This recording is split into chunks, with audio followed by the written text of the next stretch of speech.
All right, everyone, we are here with a very special guest. We are joined by the iconic Chelsea Handler. Thank you so much for joining us. Oh, I'm so happy to see the chicks in the office in person.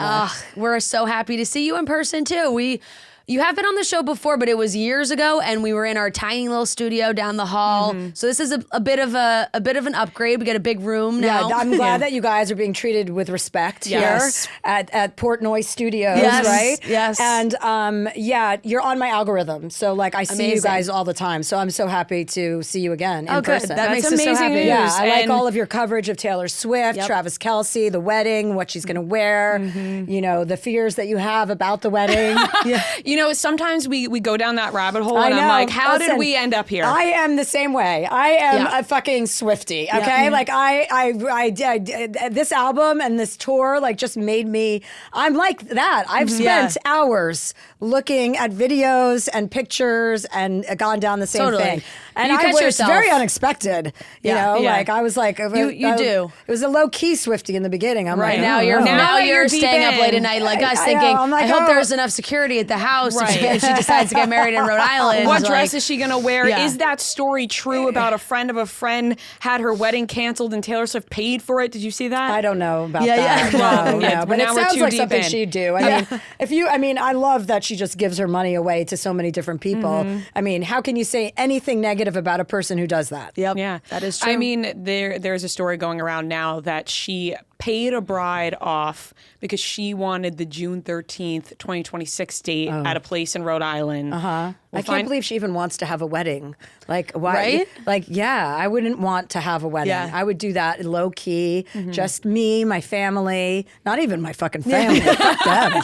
Just your know? husband. But I wouldn't even want to get married. So forget about that. Right. Scrap the whole idea. Forget about it. I'm glad that Taylor Swift is bringing us to your algorithm, though. But you have made it right from our TV screens to sitting here. Yes. Hosted the Critics' Choice Awards Sunday night for your 4th time. Does it get easier or harder trying to roast celebrities in a room like that? It doesn't get harder. It's just I feel very competent at that skill with that skill set. So it's not harder. You know, there are nerves and it's exciting because it's a big deal. But I love it. Like that's my jam. You know, that's what I'm good at. So I like to do it. Yeah.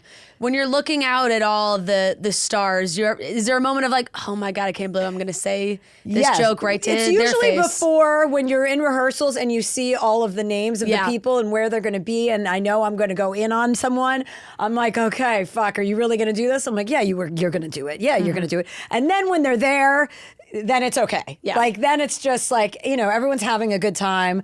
They know what I'm going to do. Right. And they're ready for it. So, and it was really fun this year because we were the first award show out of the gate. Yep. And I like to kind of set that vibe, you know? I like to set the tone. That is nice. Do you sort of tell yourself like, oh, what's the worst that can happen? They just don't laugh, or they make a face and... No, I just know that I'm going to do a good job. Yeah. And you do. You crush it every single Like time. I'm 50. I've been doing this for a long time. Right. If I didn't know what I was doing, I would be doing something else. That is true. You're doing it for a reason, and we love it. You hosting was fantastic and a highlight of the show, right? you. Because sometimes, you know, the celebrities get up there, the actors, they do their speech, and it's very serious, but you add a light moment to all of it.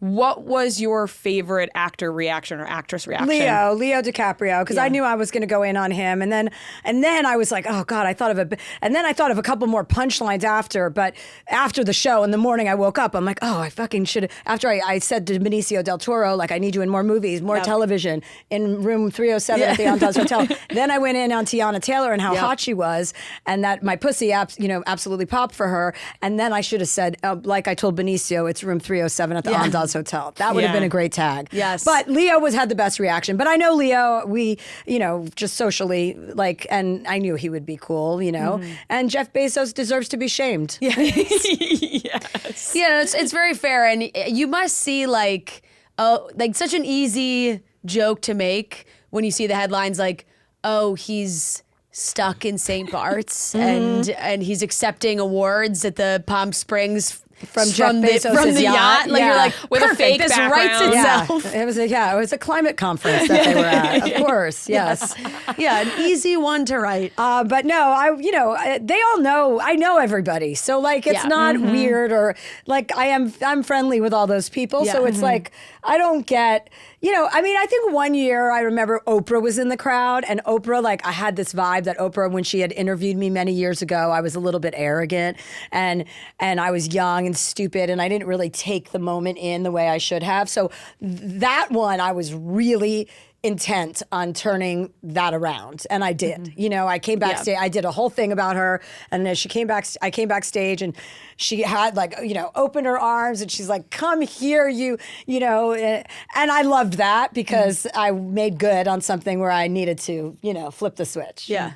Was Timothy a little late to his seat when you were he was doing sick. your- He was Okay, sick, okay. and they were late. Okay. So there was a whole thing about that because Leo was coming, but we didn't know if Leo was going to make it for the monologue. They're like, Leo was in the car, and I had a Timothy bit that I had to just do something I else. gotcha. Yeah, But when things go sideways on those award shows, you got to go with it. You can't be like, you can't be married to anything. You know? There Right. was a clip of Timothy Chalamet saying that he was blowing up the bathroom. At on the He TikTok. was in the bathroom a lot. Yeah, on apparently. TikTok. They said Yeah. he sat down, and then they're like, he's in the bathroom. I think he had the flu or something. Nervous stomach, maybe.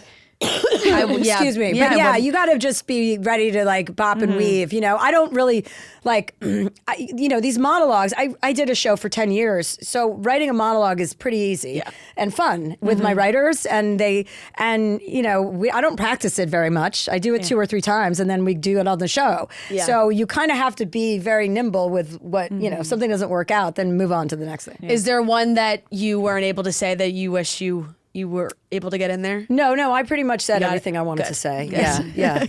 Yeah. Especially with the Leo thing in St. Bart's, and now everybody's talking about St. Bart's right now. Oh my God, every celebrity was there, every millionaire, billionaire. And I was like, I feel like they've been doing this for forever, right? They have. And everyone's just finding out about it. Yeah, they're all hanging out together. I don't know how you can be friends with somebody like that. I just really don't get it. The guy is like handed over democracy so he could make $200 billion more than he already has because he doesn't have enough money. I find that disgusting. Yeah, and I always will. And I don't know why you would like. I don't know. Is he going to save everybody in the end? Like, is everyone going to get on his boat and he's going to be like, not you, Chelsea? I mean, I don't want to be on your boat. Yeah. If the world's going to end, I'll find another boat. The Bezos arc. Yeah, Windows. so it's just a little bit tone deaf. Well, sure. It's not a little bit tone deaf. It's a lot tone deaf. Yeah. And the people in this country are really suffering, many people. So people like that, I find it's pretty ick. Yeah, it is lavish for sure. You see all the videos and the yachts and, the everyone suds and, parties and the like. What are you doing? That's like when you mentioned the climate, when Leonardo DiCaprio was like going on about the climate, and then he's on his private jet and he's on the yacht, and everyone's like, okay. Yeah, I know. And Lauren Sanchez is a nice person. Like, I've sat down and I've talked with her. She's a nice person, but like, this isn't nice. And they could have had better carpet at their wedding. I didn't look at any of those pictures. Just- from their I'm wedding. stuck on that. Yeah, I'm I'm- not interested in any of that. See, That one's not hitting your Let me just go algorithm. on the record and say that is not my scene. I am not in that crew, and that is not my scene. And it is not hitting your algorithm like No, Taylor Swift. it is not on my algorithm. What are your show prep days look like? How early are you rising? What's the process? I love that question. I mean, I don't know why, but I do. Well, I flew back from Whistler. I go to Whistler in the winter because I love skiing. So I spend my winters in Whistler. I have a little ski chalet, like this little cute cabin. And so I flew in from Whistler, and I like 2 days before the show, the writers work on the monologues and I pitch them jokes. I'm watching the movies. I'm sending them all the jokes I have and areas that I want to hit, people I want to highlight. I want to shout out the people who did really great work, Rose Burns, Reyes Sehorn, all the people I want to make sure I'm giving love to. And then I land and I basically transform from a homeless ski person who has not taken a shower in probably 4 to 5 days with roots and grossness. My nails are a wreck. My skin is dry. And it is like a 48-hour fucking beauty episode of them fixing me, putting in my hair, fucking tanning, getting my roots done, getting my nails done, meeting with the writers, finalizing the monologue, which is never really finalized until you're actually out there. And just like a whirlwind. I had a guy that I'm seeing came with me to see, like he dropped me off in LA. He was with me in Whistler and he dropped me in LA and he stayed for one day and he's like, holy fuck. I'm like, yeah, this is work mode. And then that's a whole different life I have up there. Right. Where I walk around in long underwear and my fucking ski socks and go to dinner like that, you know? Yep. You got to bask in all that to be able to turn it around. Yeah. Right? Yeah. I'm very into enjoying myself when I'm not working. I take it very seriously. Yeah, as you should. Yeah. We saw on Instagram the post from Whistler, you're skiing, but you also joked that around the holidays, your house becomes a youth hostel. It does. What Vagrants. What does that mean? It means I have all these kids in my life. I have a set of twins in my life that are my daughters. They call me father. They are my babies, Poopsie and Whoopsie. I have a lot of Poopsie Whoopsies though. Yep. Kids like me because I'm not interested. Yeah. So they want to be Right. around me because they think that's cool. Right, and I'm cool with kids. I just don't want them. You know what I mean? But Very they're at my fair. house a lot. I had a lot of kids at my house, and they just come over with their boyfriends, you know, so they can have sex with their boyfriends, I guess. I don't care, you know, as long as they're in my, and you know, I like that kind of chaos. Yeah. Mm-hmm. I like having a lot of things, you know, and then I like quiet. Right. But I do like chaos. I Being grew able up to with 6 kids, Yeah. so I'm used to that kind of, you know, vibe. Yeah. Like I Being- like a lot of people in different areas of the house. The kids are in the hot tub. I'm in the kitchen. I'm smoking a joint outside. You know, they're smoking joints too, but we're not smoking them together. We're just pretending that neither one of us is smoking a joint, you know? And then I have some little kids in my life too. So it's really fun up there. It's like a village, Whistler. And I have so many friends. They all have kids. And they love coming to my house because I give them all this free shit, you know? Right. I get all this free stuff sent to me. All the that PR stuff. Yeah, all the PR stuff and Yeah. all the ski. And I don't need any of that stuff. I mean, I need a little bit, Right. but I don't really need it. So I give Right. it away to all of them. So they always come over for free shit. That's probably the primary reason. Yeah. It was like, well, when you're a skier, it's like, and I'm sure every ski brand, I'm sure, knows that you're a skier. Yeah, So it's yeah. like, here's 18 snowsuits. You're like, well, I don't really Yeah, need 18. shout out to K2, by the way. Sent me There the you best snow boots, ski boots I've ever had in my life. So, yeah, I get a lot of free stuff. So I like to give that away. And then, you know, I spoil them. I take them out to dinners. I buy them whatever Yeah. they want. Like, I want kids to have a person like me in their life to show them, like, what's possible. Yeah. Right. You know? And being able to return them after. Yeah, Like yeah, the kids yeah. don't have to I stay don't want them around. all, Yeah. like, I'm on Sundays, I'm like, get the fuck out of here. Give me 24 hours. Okay? I've given you enough. Yeah. Come back So, next weekend. Yeah, Yep. but I definitely go into parenting mode, as much of a parent as I could ever be. Yeah. When did you fall in love with skiing? Well, I had this boyfriend, asshole boyfriend. Well, you know, he's a friend now, but he was an asshole when we were dated at various points during our relationship. And he took me skiing at our first date was Sundance Film Festival. He flew me out to Sundance Film Festival and he wanted to go skiing. And I was like, great, I knew how to ski. I skied growing up. Like, I thought I knew how to ski, right? But I didn't know how to ski like these assholes. And he was with the Kennedys. He was with Rory Kennedy and like some other Kennedys. And I was like, they just went down a double black diamond. And I was like, you know, I couldn't. I was like, what the fuck is this? It was like an edge, like a cliff. And they all just like jumped to the cliff. And I'm like, I had to take my skis off. Yeah. I was like climbing. You're not even supposed to do that. I was like climbing up the mountain. And then another couple stopped with me and they climbed up too because they were scared. And I went down and first of all, I dated that guy for 2 years after that. So like, hello, talk about a red flag, okay, that I ignored. But I was like, that is never going to happen to me again. Like, I am never going to be in a situation where I can't hang. And so I spent, as soon as I quit my show, I went to Whistler for 2 months. I hired a ski guide who I also started sleeping with, and he taught me how to ski. And then the next year I hired a girl guide so that I didn't sleep with her, you know, so I could be more focused. And I skied 55 days in a row the first year of COVID. And then I learned how to ski. Yeah. Now I can ski. Yeah. I can pretty much, I mean, I can't, but I'll like jump out of a helicopter and ski down a mountain. Yeah. So I'm pretty capable. That's Very Yeah. capable, but Yeah. none of that made you go, fuck this, I'm never skiing again. You No, were like, it no, made me- I'm I was going to like, I'm become... gonna fucking conquer this. I'm Yeah. gonna be the best skier. By the That's way, admirable. I skied again with that ex-boyfriend long after we broke up, and guess who's a better fucking skier now? Not him. Yep. No. There you go. Skiing is so tough for me. It's not for It's not I everyone. for had that everyone. experience that you mentioned, like having to crawl down. I just like slid down the mountain. After that, I never skied again. I won't. Like Yeah. it is not It's something not- that I listen, yeah. aspire, but I admire that you pushed through and you did Thank it. you. I appreciate that. And it's not for everybody. Just like Yeah. drugs aren't for everybody. They're for me. You know, like I like them. I get along well with them, but I Right. understand So people. it doesn't mix well with some people. Some people Right? don't. Doesn't. I know. Yeah, it's not Oh, for I them. love cold weather trips though. Like I want to go do every other part of the skiing, but the skiing. I went to Antarctica recently. I just came back from Antarctica. Talk about cold weather. I went down there to get some more ice for Europe because they don't put any fucking ice in their drinks. And I was like, listen, you guys, I'm circling back, but Antarctica, talk about, it wasn't even that cold. I couldn't Yeah. believe it. It was like, it was their summer. So, but yeah, I went there for 10 days. That was pretty cool. Do you prefer a cold weather trip? I over? do. Really? I like. That- I just think like the that's potential of nuts. skiing. Yeah. Everything for me is about skiing. What do you do in Antarctica? Well, we did a lot of drugs. So it was a Okay. psychedelic conference, actually. So there were some people who were researching psychedelics, and the rest of us were doing them. I was part of the latter Some group. people need What to experiment. kind? People need to do the experiments. MDMA, a lot of MDMA, a lot of LSD. I think, no, did we do LSD on that trip? No, there wasn't. People did it. There was anything you wanted was on that boat. Donald were on a Trump is boat. blowing up these Venezuelan boats. The boat I was on to Antarctica had more drugs than any fucking boat in Venezuela, okay? That are filled with fucking fishermen, okay? There were drugs. That boat was crazy because, and people do ketamine now. Like, that's a big thing, and Yeah. that's an ick to me. Yeah. I don't like ketamine. When people like put themselves, what do they In a call it? K-hole, Yeah, they're K-hole. putting themselves Yeah, in it. That's an icky drug. That's what's been so funny about, and then everyone laughs with like the Mormon wives. I don't know if you've watched any of the Secret Lives of Mormon Wives. But they are like young girls. They all have like 3-4 kids, and Gross. and they don't drink because they're all Mormon. But they're like, but we did ketamine once, and I'm like, well, In your asshole? Yeah. Like, I like Right. that. That's we did ketamine once. Wait, what? Have Yeah. you done ayahuasca? Yeah, I did it. I did a documentary for Netflix called Chelsea Does Drugs, and I did ayahuasca on that. Yeah, you can watch that on Netflix. I've done ayahuasca. I'm not in a place in my life where I want to be doing journeys like that.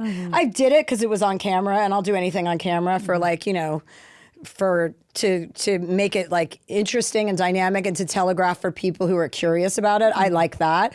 But that was an intense experience and I loved it, but I don't feel like I want to do that, I'm not Like, you running didn't feel like around. you got anything from it in a Oh, way I that did. other I people did? Changed my relationship with my sister. The whole message was like this voice, like, I don't know who it is. Like, this voice is talking to me, this woman's voice, just telling me that I had to be nicer to my sister, that I had to be more gentle with my sister, that my sister that I'm not right and that she's not right and that I'm not wrong and she's not wrong. We're just different. Because I used to have like no patience for my sister. I wanted her to be a little bit more driven or ambitious or I don't know what my problem was. More like me, I guess. Yeah, right. Yeah. And then it was a very enlightening experience learning that I had to let her be who she is. And I also am not right because I want certain things. That doesn't make me, like, I'm not the right one. And it was, excuse me, it was like this iPod shuffle of memories of our childhood. And it was all these memories of my sister and I running along the beach in Martha's Vineyard where we grew up in the summer times and holding hands. And we were wearing the same bathing suits that we really had when we were kids. And we had the same dog that I had forgotten about. And it was all these memories that were like repressed in my head or suppressed and that I didn't remember that just came out. And it was just a voice going, this is the person you've held hands with most in your life. Don't forget that.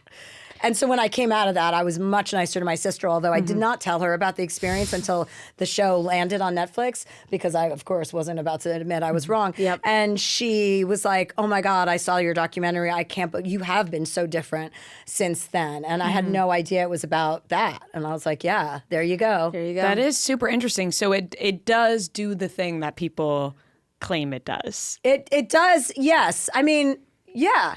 I was very much in control of that entire episode. Like, even though you're on a drug and it takes over, I never felt like I felt like I could step out of it any moment I wanted to, and in fact did. At a certain point, I was like, okay, I'm good. I want to go downstairs and tell everybody what happened. My crew was there, and we were all in Peru, so it was fun. Wanted to have a drink. You're not supposed to drink, but I always ignore those things. I'm not really great at following directions, especially if a man is giving them to me. Just There you block go. it out. Have your own experience. I'm not interested. Yeah, exactly. I know what's best for me. Right. that leads us to the High and Mighty tour. Oh, yes.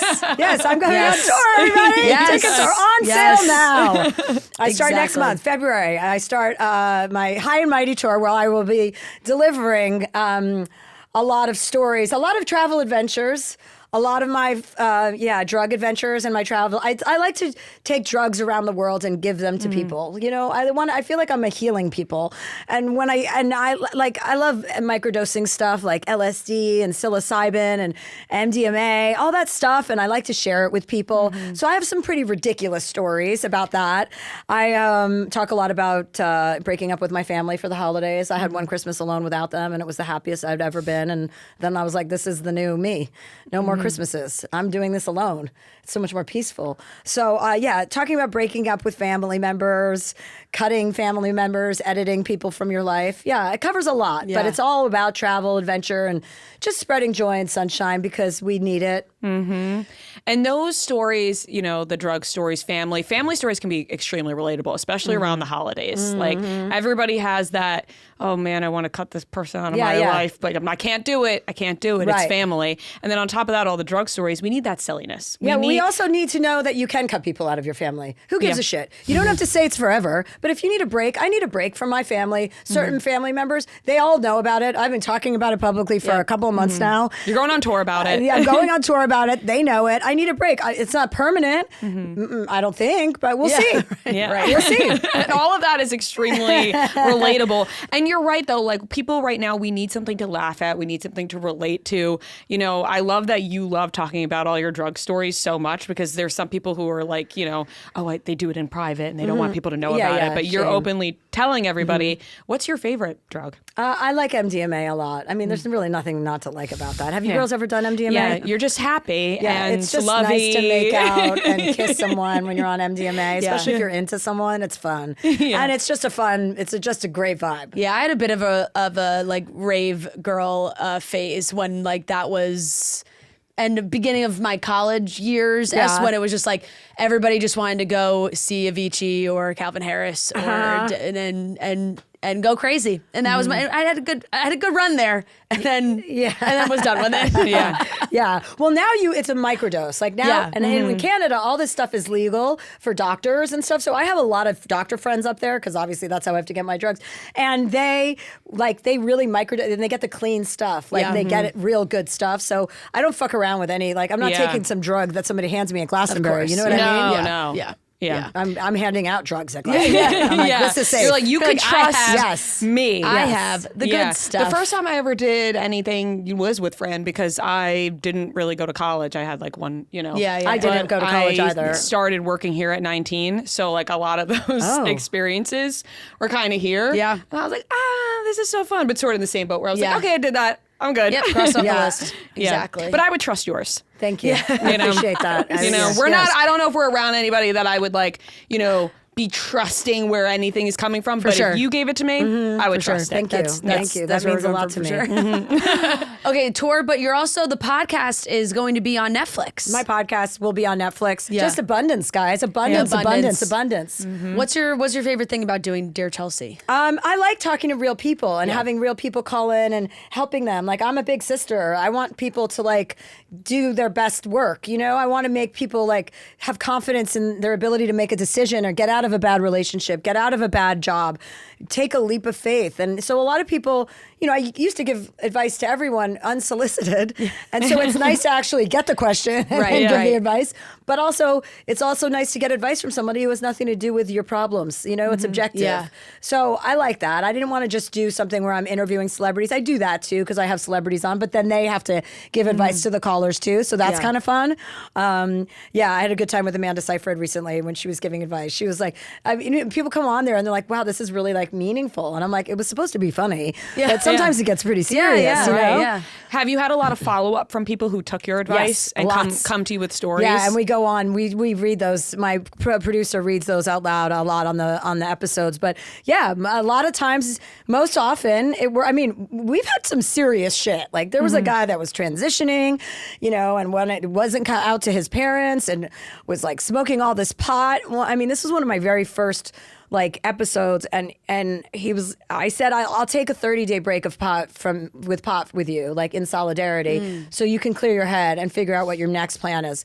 And we did it together. I mean, I'm like, why the fuck do I have to do it? But I said I would, so I did. I think I made it like 29 days, and then he came out to his parents, and then he stopped smoking pot altogether. He moved out of his apartment. He's like, these guys are all just potheads. I'm in the wrong vibe. He's like, this is the best advice. If you didn't do that with me, I would have never not smoked pot for a month. I would have never thought about that. I would have never gotten clarity. So like things like that, which, I mean, that makes me feel like a good person. Yeah, that's amazing. That's so cool that you did it with them. I know. You're like, don't offer that up again. I'm right. You're like, well, I can't do that now. The next person wants you to like smoke every day, 24/7. That's what gets you. Like if you're calling into somebody you really look up to and they're like, I'll do this with you. You're like, well, shit, I have to do it now. Like he's probably like, I have to do it if Chelsea's doing it. Yeah. So that is really impact. Cool though that you did that. Yeah, and thank you. Like you said, it makes you feel like a good person. You actually help somebody. Yeah, I like to feel like a good person. Yeah. Like I like to be solid. I like to be reliable. Yep. I like to be consistent, One of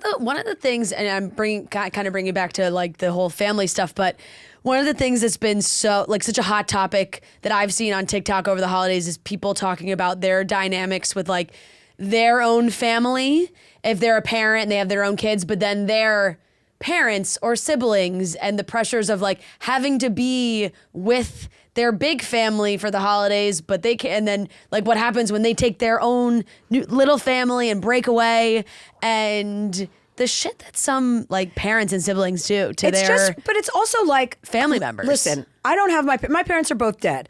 So we just have brothers and sisters and nieces and nephews. I take care of my entire family. I always will. I always have. I take care of the kids. I take care of everything. I did not marry your spouse.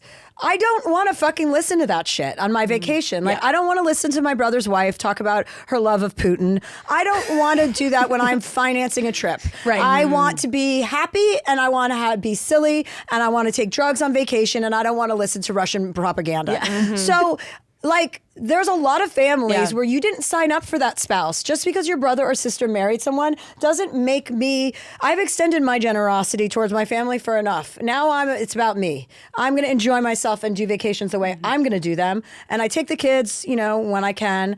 And but yeah, I'm just done with that. I edited that group. Yeah. That is so fair. And like you said, like you're so generous, right? And that could be, especially around the holidays, when you're so generous, you don't get it, and you're like, what the fuck? I didn't get it back. And then you're like, you know what? Now I'm just going to do it alone, because now I get to do it the way that I want to do it. But I also don't need it. I don't want it. I don't need gifts. I don't need any of that stuff. I have everything I need. But I like to be generous. I don't do it for the return, but I do expect a little courtesy. Oh, not material return, more like vocally. Yeah, be respectful and be grateful. Yeah. This is outlandish where you are right now on this vacation. Most people don't get to go on vacations like that. So a little bit more appreciation and gratitude is my issue. Yeah, that's so true. I also feel like around just sometimes we're all afraid to say what we're thinking, and that's where the passive aggressiveness can come in. But when you're sometimes you just bite the bullet and you say out loud what you're thinking, it can actually open up. I had that on Christmas Eve where I just sat my parents down and I was like, I am the negativity. I just want you guys to have a good Christmas, that sort of thing. Why? What was the negativity? Are they divorced? No. My parents, great together. It's just more like a lot of stress on them with family, whatever, and they let it get to them. And I said, I really want you guys to just can we just not talk about it? Can we enjoy the night? Can we have a good... And we had one of the best Christmas Eves that we've had in a long time. Nice. And I was like, I'm so sorry that I'm saying this all right now, but please. Yeah. And then it felt so good after to say it, because I was like, I've been thinking this. And now I just said it, and wow, look, they're actually, we're dancing and laughing on Christmas. Oh, okay. I could say these things out loud, you know? It's good to sometimes take the tension out of a moment also. Right. I like to do that, I like to just call it like it is, because it's easier. I hate fake. I hate any pretense. And I also hate passive aggressiveness. I just find that all to be kind of so lame. It's just say what you want to say. I'm with you. You don't have to be a cunt about it. Yeah. You can just say something that's hard to hear in a nice way. Yeah. Yeah. And sometimes that means you care the most. Yeah. If you're even willing to say it. Yeah, right? absolutely. Yeah. I told a story in my book, my last book, about Jane Fonda calling me out on bad behavior when I was I don't know, 10 or 15 years ago. She called me over to her like house and like basically told me that I was behaved badly at her party and I embarrassed her and I was in a dark space and I was like, you will never have to speak to me again. Thank you for taking the time to do this because you could have just blown me off for the rest of my life. She didn't have to take the time to do that. It's uncomfortable. Most people don't even like conflict. I like conflict. Yeah. I think it's like it's good. It leads to the next place. You know, and it doesn't have to be conflict. It can be a conversation. And that was really loving. And it kind of when she did that to me, I really was like, I want to be like that woman. I want to be the person that tells people the truth too.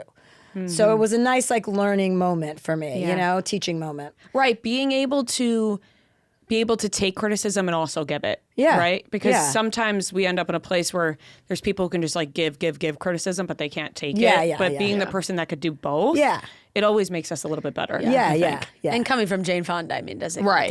Yeah. You're like, I'm gonna listen. Yeah, of course. So totally. Did you end up like hanging out with her again after Oh that? yeah, we're close friends. Yeah, she just sent me a beautiful email this morning. But I love Jane Fonda. She's she's a close friend of mine. Yeah. But I was just very honored that she cared enough to tell me. You know, she said something like, "Don't let yourself become a product of this environment. Make this environment a product of you." And I was like, what? Yeah. And I wrote that down when I got home that night, you know, and because I was sober enough to remember because I was so scared to drink. After she told me about my bad behavior, I was like, I'll have some water. Excuse me. So yeah, I like that when women tell each other the truth. Yeah, that is very true. I feel like we could really go in so many other directions here, but we do, I think, sadly, only have a few more minutes with you. But I do kind of want to go back to the award show thing for a second, just because you have done the Critics' Choice. It's so good. Does it make you want to do more or others, or do you like doing Critics' Choice? I mean, the Critics' Choice Is is kind of my Oscars called? Well, I mean, the Oscars is very serious. Yes. But yes, of course I would do it if the Oscars called. I like the Critics' Choice because it's fun and it's kind of my show now. And so I don't know. I don't think I would just go and do. It would have to really make a lot of sense. You know, the Oscars are serious. People are fucking serious. Yeah. They want to win, and when they don't win, they're pissed. Yeah. I don't need to be in that vibe. I want cocktails on the tables. Right. And you know, I guess, you know, but the Critics' Choice has kind of been my thing, so I kind of love it. And they know to let me do my thing. Right. Yeah, And which is once you nice. establish that in a relationship, then that relationship is copacetic. Right, exactly. And sometimes the Oscars can be so serious, somebody ends up slapping somebody, and then you got to get involved with that. Yeah. And Is Will Smith allowed back at the Oscars after that? I think he's had I think he's banned from it's the a Oscars. ban, but I don't know if it's like a lifetime ban or a set amount of time. What? That was so embarrassing. Yeah. Sometimes I still can't believe that happened. I know. Like- I know. Live on our screens. I know. It was so crazy. 10-year ban. He got a 10-year ban. It's like, what's up? Oh, 10-year 10-year ban. ban. It's like, what's going on with you? Yeah, right. That you have to go up on, who do you think you are? Yeah. To get up on stage and smack someone.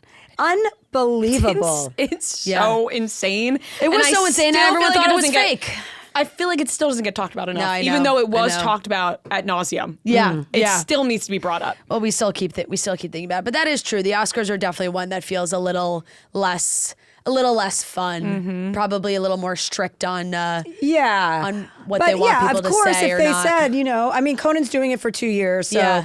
he's doing it anyway. But yeah, I'd probably do it. Of course. I mean, I just personally think women are 10 times better at hosting award They are. shows than men. They are. It's just like It's the evidence is there. It's just It less is. boring. Yes. You know, Oh, women every are just time. more dynamic, Yeah. you know?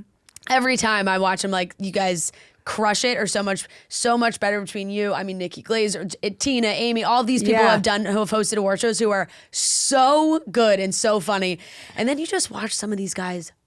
It's going to be fun one year when it's all women, you know, when Yeah. every yeah. single award show is hosted by a woman. That's going to be something to look forward to. Yep. And you know what's funny afterwards? People are like, oh my God, she was so good. Like, as if they're surprised. When it's Oh, like, yeah. we know this now. Yeah. Right? Yeah, like, yes. we know that. Yeah, I they- have receipts. Yes. yeah.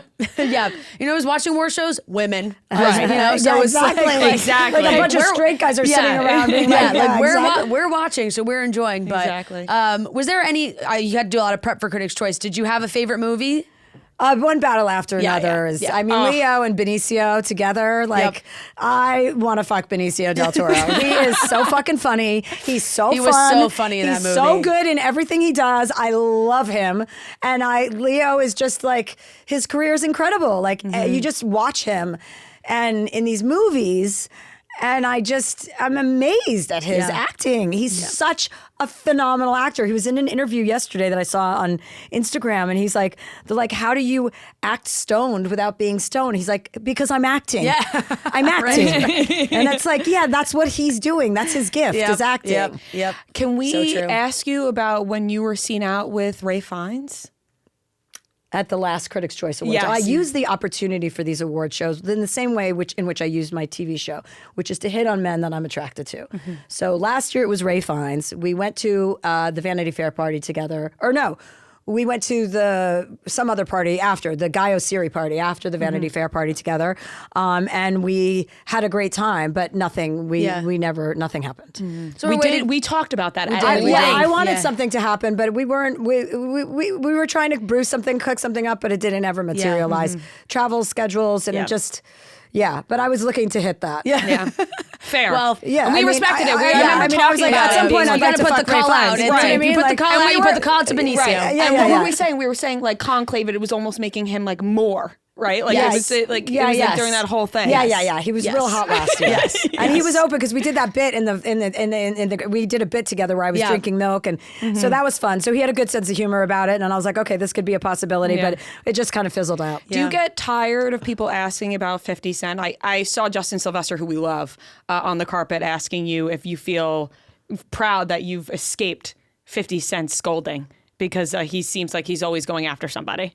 He will never come after me. No. He will never.